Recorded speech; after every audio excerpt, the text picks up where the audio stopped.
बच्चों में noisy breathing के क्या कारण हो सकते हैं? One of the reasons in small babies is a strider.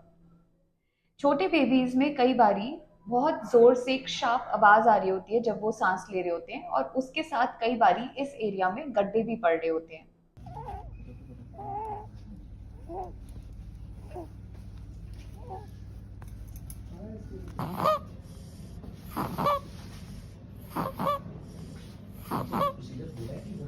इस शार्प आवाज को स्ट्राइडर बोलते हैं।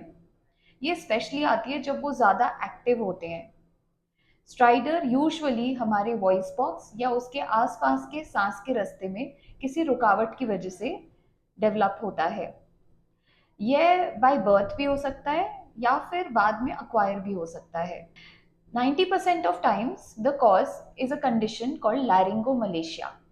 लैरिंगोमलेशिया में जो हमारे वॉइस बॉक्स के आसपास की मसल्स और कार्टिलेजेस होती हैं, ये वीक होती हैं। उसकी वजह से जो सांस के रास्ते की वॉल है वो फ्लॉपी होती है और वो बंद होती रहती है।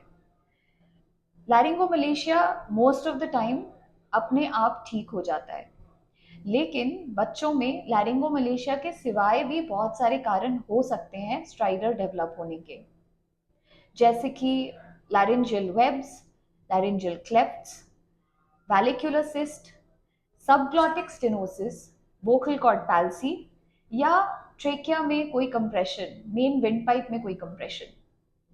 इन सभी कॉजेस को रूल आउट करना ज़रूरी है।